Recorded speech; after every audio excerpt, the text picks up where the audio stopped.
आज की इस दुनिया में लोग क्या कहेंगे पे बहुत जोर है। ये कुछ और नहीं, हमारी अंदर की अस्थिरता का शोर है। मैं ये नहीं कह रही कि सहमति है नहीं ज़रूरी, पर तब तक ही जब तक वो बन ना जाए एक मजबूरी। बाल अवस्था, किशोर अवस्था और फिर प्रौढ़ अवस्था, हमेशा दूसरों ने ही की है हमारी भावनाओं की व्यवस्था। दूसरे की राय सुनकर तो 10 कदम की दूरी को 20 कदम में तय किया। विचारों का इतना बोझ हमने अपने ऊपर व्यर्थ ही लिया।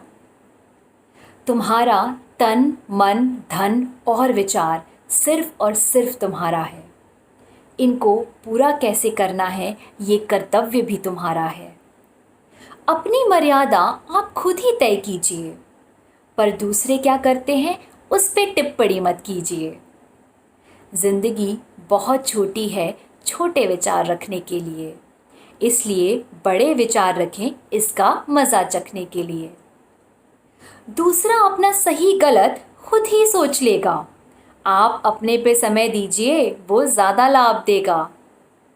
आलोचना और मजाक में फ़र्क समझिए, बोलने से पहले थोड़ा सोच लीजिए। निष्पक्ष रहना एक गुण है बड़ा, जीवन में आए कई नकारात्मक विचारों से यह है लड़ा। एक दूसरे को जीवन में बढ़ाइए आगे, फिर देखिए कैसे जुड़ते हैं ये सुनहरे धागे। तर्क वितर्क करना गलत नहीं, पर दूसरों की भावनाओं को दबाना भी सही नहीं। जो आपका सच है वो दूसरे का झूठ हो सकता है, इसलिए दूसरे की सोच को इज्जत देने से बहुत फ़र्क पड़ सकता है। और अंत में मैं यही कहना चाहूँगी, इस समय किसी को ये ना बोलिए कि देश जल रहा है और तुम हंस रहे हो, कि देश जल रहा है और तुम हंस रहे हो।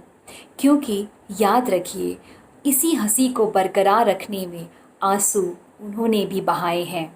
इसी हंसी को बरकरार रखने के लिए आंसू उन्होंने भी बहाए हैं, क्योंकि हंसी तो बस चेहरे पे है, अंदर सबके लिए दुआएं हैं, सबके लिए दुआएं हैं। धन्यवाद दोस्तों, आशा करती हूँ आपको मेरी ये कविता पसंद आई हो। इसी तरह मैं अगले हफ्ते फिर एक नई कविता लेकर आप सबके सामने आऊँगी। तब तक के लिए शुक्रिया, गुड नाइट।